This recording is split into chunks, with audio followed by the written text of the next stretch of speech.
Guys, welcome to education wire 10th। तो इस class में हम एक नया चैप्टर लेने वाले हैं हिस्ट्री का very first chapter, that is rise of nationalism in Europe.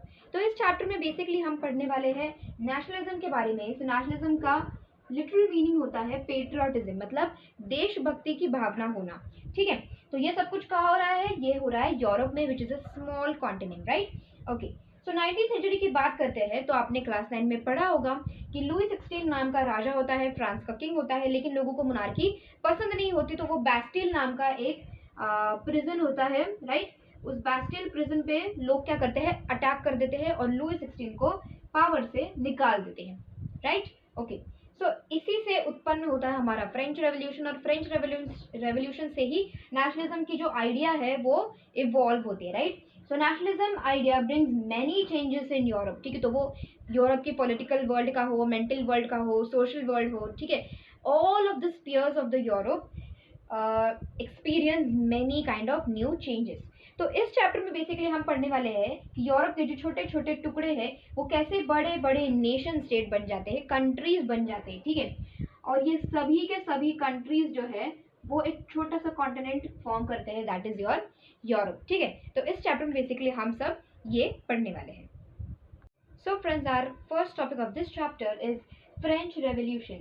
So French revolution हमने देखा कि फ्रांस में लोगों ने क्या किया, लुई 16 को हटा दिया पावर से और मोनार्की को एबॉलिश कर दिया गया, right? So this was the first clear expression of nationalism. ठीक है, तो नेशनलिज्म की सबसे पहले भावना या फिर सबसे पहला इंट्रोडक्शन कौन देता है? तो they are the French people. ठीक है, so now there are some of the steps taken by French revolutionaries to create an idea of collectiveness.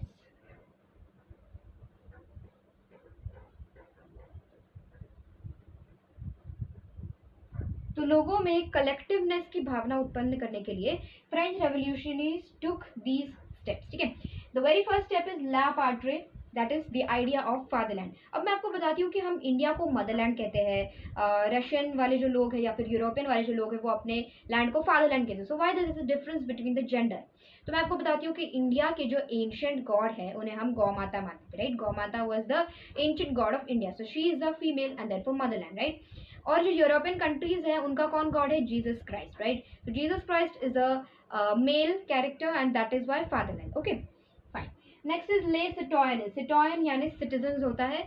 तो ऐसा पहले होता था कि you belong to poor class, you belong to third class. तो अब ऐसा ना करके now everyone is equal in the eyes of law and therefore ले सिटोयन की आइडिया यानी बी सिटीजन। ठीक है, सेकंड इज फ्रेंच फ्लैग। तो जो पहला जो फ्लैग उन्होंने डिजाइन करा था that represented royalty.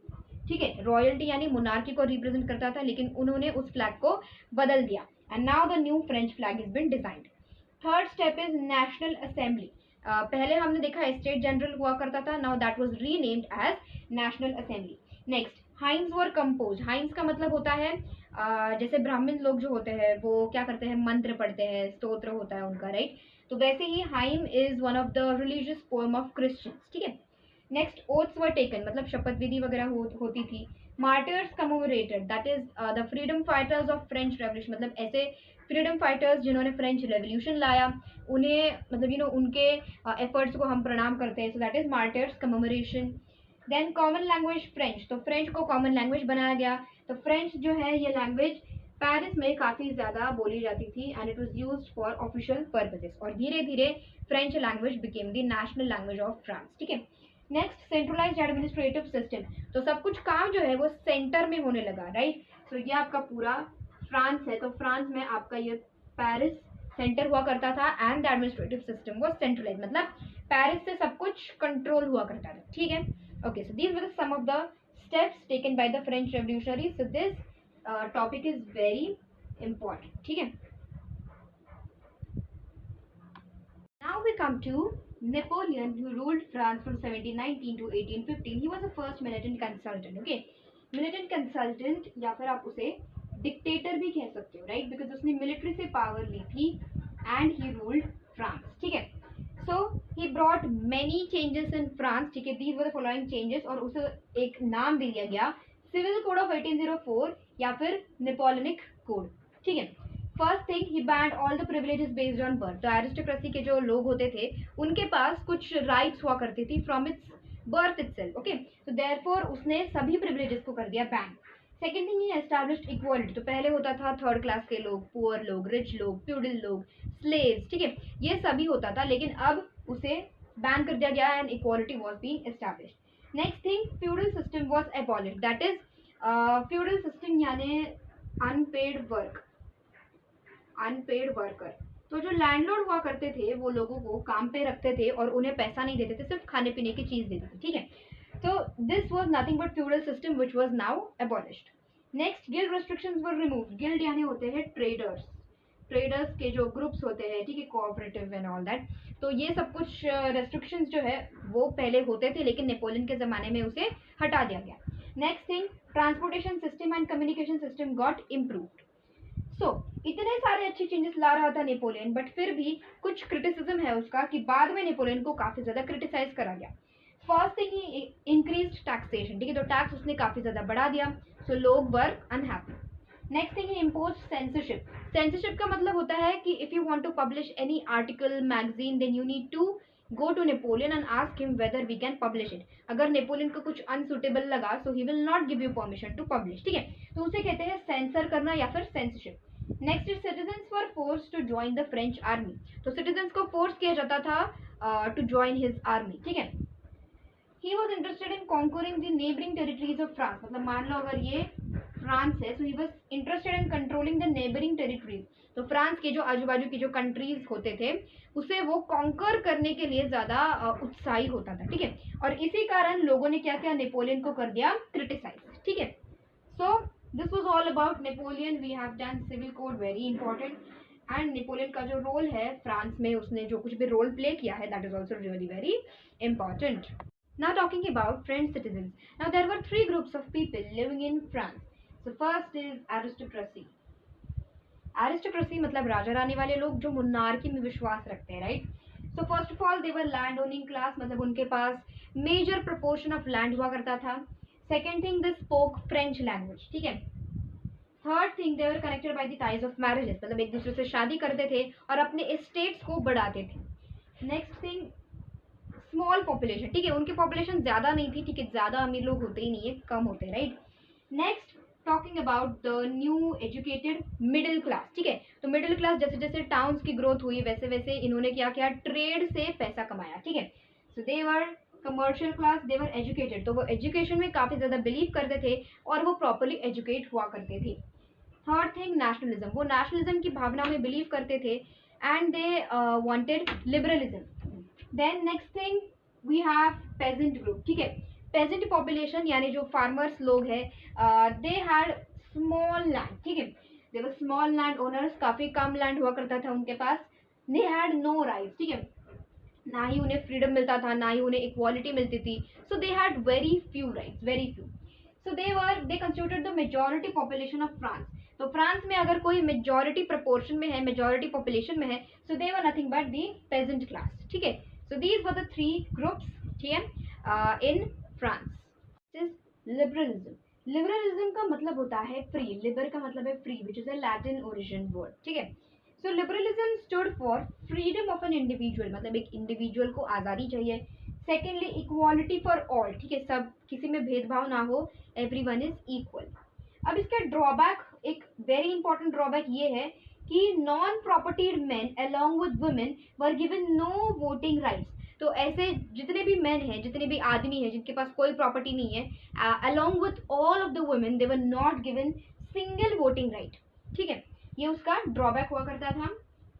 Secondly, economic aspect क्या था इसका, economically it stood for state impose restrictions को हटा दिया गया, ठीक है। स्टेट इम्पोज रेस्ट्रिक्शंस का मतलब क्या है कि मान लीजिए ये आपका पूरा फ्रांस है और फ्रांस में ये आपके छोटे छोटे स्टेट्स हैं। अब अगर किसी ट्रेडर को मान लो एक स्टेट से दूसरे स्टेट में जाना है अपने सामान को बेचने के लिए, तो उसे काफी ज्यादा टैक्स देना पड़ता था, काफी ज्यादा पैसे देने पड़ते थे, ठीक है।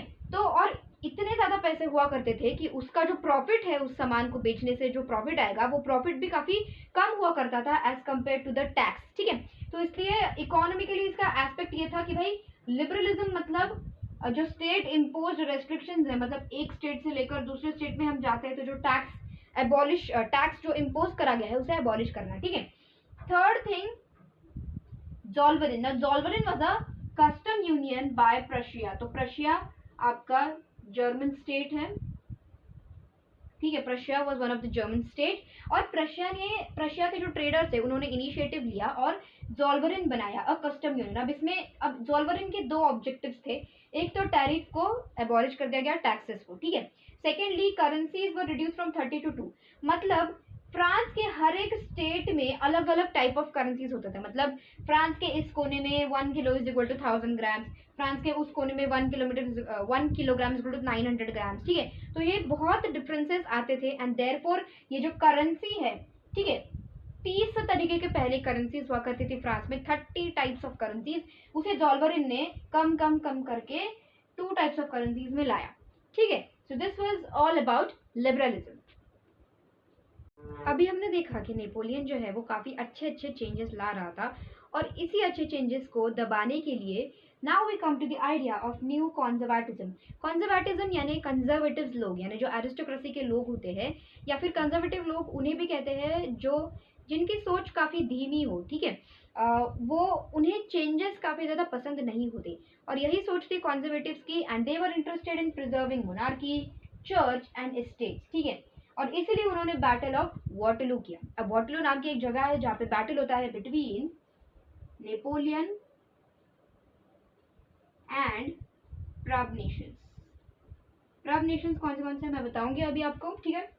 Okay, talking about treaty of Vienna. The battle of Waterloo में नेपोलियन को हरा दिया जाता है एंड प्रब नेशंस विन द वॉर, ठीक है. सो ट्रीटी ऑफ वियना या फिर ये 1815 को ट्रीटी की गई थी.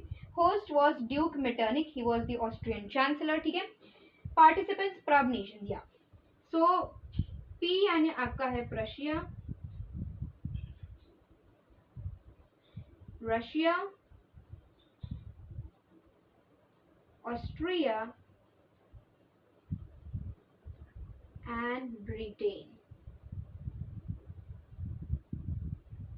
ठीक है. So Prussia, Russia, Austria and Britain. So these 4 nations fought against Napoleon. ठीक है. Now purpose of this treaty was to restore monarchy and undo the political changes brought by Napoleon. तो नेपोलियन ने काफ़ी अच्छे चेंजेस लाए थे, जैसे banning of privileges, establishing equality. तो इन सभी अच्छे चेंजेस को उन्हें अंडू करना था. नेक्स्ट, अब इसका रिजल्ट क्या निकल के आया? Result was Bourbon dynasty was restored to power, ठीक है. तो फ्रांस में लुई 16 को हटा दिया गया था, लेकिन अब बर्बन डायनेस्टी को वापस पावर में लाया गया. Next, neighbouring territories of France like Poland हो गया, सैक्सनी हो गया, ये नेबरिंग टेरिटरीज जो है फ्रांस की, वो बड़े बड़े कंट्रीज के हाथों में सौंपी गई थी, ठीक है. सो दैट फ्रेंच एक्सपांशन जो है वो फ्यूचर में अवॉइड करा जा सके. जैसे कि रशिया को पोलैंड मिला, देन प्रशिया को सैक्सनी मिला, ठीक है, एंड ऑस्ट्रिया गॉट इटली. तो इन देशों ने क्या किया, इन नेबरिंग टेरिटरीज को कंट्रोल कर लिया, जिससे कि फ्रांस जो है वो फर्दर एक्सपांशन करे ही ना. मतलब अगर फ्यूचर में कोई नेपोलियन जन्म लेता है तो it is doesn't matter. So now we come to another topic, that is the age of revolution. तो सबसे पहला रेवोल्यूशन होता है फ्रांस में, also called as July revolution. तो ये रेवोल्यूशन होता है 1830 में. सो 1830 में चार्ल्स 10 जो कि बर्बन किंग होता है, उसे लोग जो है वो डिस्ट्रॉय कर देते हैं, मतलब पावर से हटा देते हैं. एंड लुई फिलिप नया किंग आता है विद कॉन्स्टिट्यूशनल मोनार्की, ठीक है. सेकेंड रेवोल्यूशन होता है रेवोल्यूशन ऑफ ब्राजील. ना ब्राजील जो है वो बेल्जियम में आता है, राइट, बेल्जियम का कैपिटल है. तो पहले के ज़माने में क्या होता था, नेदरलैंड्स और Belgium they both were one country, ठीक है. लेकिन ब्राज़ील में रेवोल्यूशन होता है और रेवोल्यूशन से उन्हें आज़ादी मिल जाती है. सो नेदरलैंड और बेल्जियम दोनों सेपरेट हो जाते हैं, ठीक है. Now talking about Greek war of independence. So Greek war of independence यानी ग्रीस को कैसे आज़ादी मिलती है. So Greece was a part of Ottoman empire पहले तो, ठीक है. Lord Byron who wrote poems, ठीक है. तो लॉर्ड बायरन ने भी काफ़ी ज़्यादा स्ट्रगल किया था, he was one of the martyr of Greece. लेकिन दुखद से वो क्या होता है, died of fever. So he dies because of fever, ठीक है. और फिर वो अपना आगे का स्ट्रगल कंटिन्यू नहीं कर पाते हैं. Next, Greece is also known as cradle of European civilisation. तो आप जो कुछ भी माइथोलॉजी वगैरह पढ़ते हो वो सब कुछ ग्रीक माइथोलॉजी ही होती है, right. So because it is known as cradle of European civilisation, और इसी वजह से यूरोप के जो अलग अलग देश होते हैं वो भी ग्रीस को सपोर्ट करते हैं to gain independence. And finally treaty of Constantinople of 1832 recognises Greece as an independent nation. तो कॉन्स्टेंटिनोपल ये प्रेजेंट डे इस्तांबुल है, so Istanbul is a city in Turkey, ठीक है। तो उस जमाने में कॉन्स्टेंटिनोपल कहते थे, अब हम इसे इस्तांबुल कहते हैं, ठीक है। So these were 3 revolutions which took place in Europe, ठीक है। Now we come to our next topic that is romanticism. Romanticism का मतलब होता है कि जो इलिटरेट लोग हैं उन तक नेशनलिज्म की आइडिया कैसे पहुंचाई जाए। So the trick was to identify this trick, romanticism technique, ठीक है। So romanticism was a technique basically which focused on intuitions, feelings, emotions and folklore, ठीक है। तो फोकलोर में आपके म्यूजिक आ गया, डांस, tales, ठीक है, मतलब stories and all. So this all came in folklore and they focused on these things and rather they criticized science and reason. तो science और reason, technique, glorification, उससे सभी को वो criticize करते थे, ठीक है। अब पहले हम बात करते हैं जर्मनी की। तो जर्मनी में रोमांटिसिज्म कैसे हुआ। सो जर्मनी में Johann Gottfried Herder was a romanticist thinker, ठीक है, जिसने डास वॉल्क पे बिलीव किया। डास यानी पीपल, ठीक है, वॉल्क यानी folk culture. So Johann Gottfried Herder believed that true German culture would be discovered among the people. Okay. Next, talking about Poland.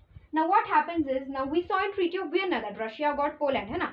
तो रशिया जो पोलैंड पे कब्जा करता है तो पोलिश लैंग्वेज को वो कंप्लीटली बैन कर देता है और रशियन लैंग्वेज को कंप्लीटली एक्सेप्ट या फिर इम्पोज कर देता है, ठीक है। But still Polish language was used for church gatherings, official purposes, ठीक है। सो तभी भी पोलिश वाले लोग क्या करते थे, वो फिर भी पोलिश लैंग्वेज को अपनाते थे and hence Polish language was considered to be the symbol of struggle, ठीक है। तो स्ट्रगल का सिंबल उन्होंने देखा and this is nothing but of course romanticism, है ना। और एक हमारे पास कैरेक्टर आता है that is Karol Kurpinski. Now he was also one of the romanticist thinker who created focused on operas, music and polonised dance such as mazurka. So mazurka is one of the traditional Polish dance. Okay. So these two romanticist thinkers, Johann Gottfried Herder as well as Karol Kurpinski, they both played a very important role, ठीक है, in their own countries to explore the ideas and spread these ideas among people, ठीक है. So this is how we come to an end of the romanticism. Now friends, our next topic is hunger, hardship and popular revolt. तो Europe में क्या हो जाता है, अचानक से पॉपुलेशन काफी ज्यादा बढ़ जाती है और ये सब होता है 19th सेंचुरी के दौरान, 19th सेंचुरी में, ठीक है। इसके चलते ये सब कुछ होता है। First, job seekers are more than employers, मतलब जो काम देने वाले लोग हैं उससे ज्यादा तो काम मांगने वाले लोग होते थे, ठीक है। Second thing, people migrated from rural to urban areas, यानी लोगों ने सोचा कि चलो भाई गांव में तो कोई काम नहीं मिल रहा है तो चलो शहर जा जाते हैं, उससे उन्हें काम मिल जाएगा। So people migrated on large scale. Third thing, machine made versus handmade goods में कंपटीशन बढ़ गया। मतलब पहले के ज़माने में सब हाथों से ही काम हुआ करता था, हैंडलूम सेक्टर्स होते थे, राइट। लेकिन 19th सेंचुरी में ब्रिटेन में इंडस्ट्रियलाइजेशन हो जाता है, राइट। तो उसके चलते मशीन मेड गुड्स आ जाते हैं, जिसकी वजह से आपको पता होगा कि machine made goods are cheap, ठीक है, than handmade goods which are expensive. तो लोग ऑब्वियसली क्या करेंगे, एक्सपेंसिव चूज करेंगे या चीप। ऑफकोर्स चीप गुड्स को उन्होंने चूज किया, जिससे कि मशीन मेड गुड्स काफी ज्यादा मात्रा में बिकने लगे as compare to the handmade goods, ठीक है। नेक्स्ट पॉइंटर इज हार्वेस्ट काफी ज्यादा कम हुआ, जिसकी वजह से फूड प्राइसेस ज्यादा हुई, ठीक है। तो यूरोप के मोस्ट ऑफ द पार्ट्स में एग्रीकल्चर जो है वो काफी फेल हुआ, प्राइजेस जो है फूड की वो बहुत ज्यादा बढ़ गई, ठीक है, जिसकी वजह से आपका लुई फिलिप जो है हु वाज फ्रांस किंग, है ना। तो आपको याद आ रहा होगा कि ही एक्सेप्टेड कॉन्स्टिट्यूशनल मोनार्की और वो फ्रांस का किंग हो गया, लेकिन लुई फिलिप खुद ही फ्लीड अवे, मतलब वो भाग गया, ठीक है। ये सब कुछ सिचुएशन देख के सिटीजन्स वेंट ऑन स्ट्राइक कि भाई ये क्या चल रहा है, फूड प्राइसेस ज्यादा हो गया, हार्वेस्ट कम हो गया, ठीक है। सो लुई फिलिप के पास कोई सोल्यूशन नहीं था, so he had to flee. Now will be talking about the first experiment of liberals. So पहला लिबरल ने एक्सपेरिमेंट करा था जर्मनी में। तो जर्मनी में कहा, वेन्यू क्या है exactly, Saint Paul church, Frankfurt parliament. तो फ्रैंकफर्ट पार्लियामेंट नाम की जगह पर जर्मनी में रेवोल्यूशन लाया गया लिबरल्स के द्वारा। Members were 831 only man, that too belonging to middle class.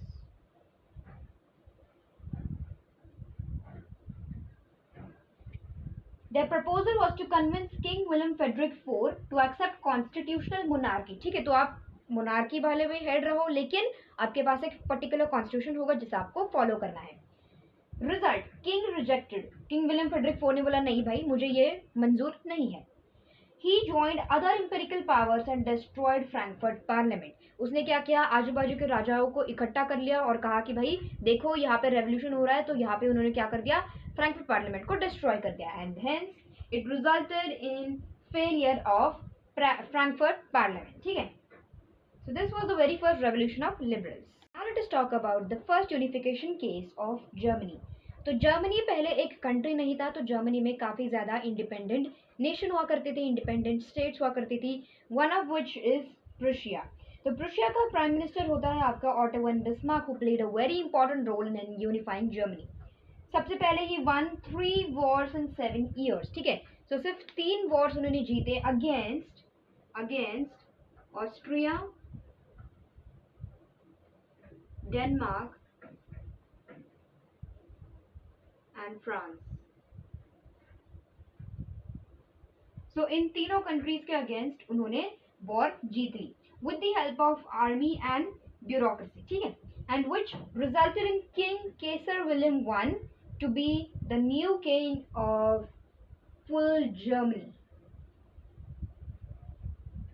और इनकी शपथ विधि वगैरह कहाँ पे हुई, halls of mirrors at Versailles. ठीक है, so this was about unification of Germany. Now friends, we are talking about the second unification case of Italy.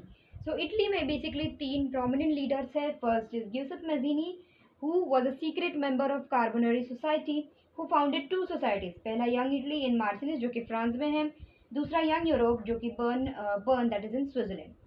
Secondly talking about Count केवोर।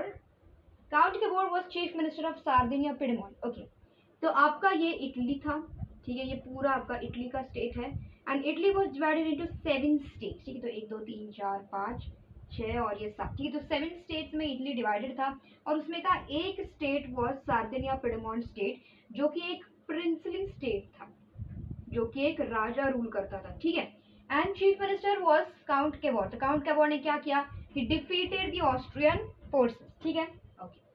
Third we are going to talk about Giuseppe Garibaldi, who won kingdom of 2 Sicilies. ठीक है, so 2 Sicilies were the part of Italy.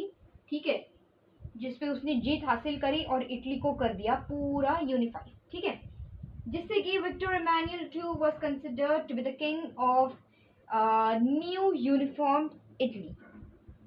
Last case of unification comes of Britain. So Britain पहले जो है वो monarchy control करता था, लेकिन जैसे जैसे ग्रोथ हुई ब्रिटेन में, वैसे वैसे क्या हुआ, parliament seized power from monarchy. ठीक है, now England plus Scotland creates UK, that is United Kingdom, through Act of Union from 1707। ठीक है, दूसरी अगर हम बात करें, England plus Scotland along with Ireland, they all together form Great Britain। ठीक है, अब आयरलैंड को उन्होंने यूनिफाई कैसे किया, तो Ireland was a country deeply divided between Catholics and Protestants. ठीक है, और ब्रिटिश क्या करते थे, ब्रिटिश सपोर्ट करते थे प्रोटेस्टेंट्स को, और प्रोटेस्टेंट्स को उन्होंने मदद की कि कैथलिक के कल्चर को सप्रेस करने की, और इसी से उन्होंने फायदा उठाया और दोनों को भी अंदर कर दिया ग्रेट ब्रिटेन में। ठीक है, यूनिफाई कर दिया, and hence we get today's Great Britain. ठीक है, या फिर United Kingdom of Great Britain भी कहते हैं, राइट। ओके, अब ये जो आपका न्यू ब्रिटेन है, न्यू ब्रिटेन में कुछ चेंजेस लाए गए, जैसे कि ब्रिटिश फ्लैग बनाया गया called as Union Jack, national anthem accept करा गया that is God save our noble king, and English language को ऑफिशियल लैंग्वेज बनाया गया। So this was about unification of Britain. Talking about the next topic that is visualising the nation.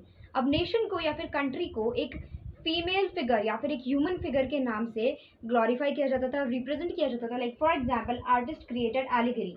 अब allegory जो है वो एक पर्सोनिफाइड फॉर्म होता था। ठीक है, personified form of always a female figure. ठीक है,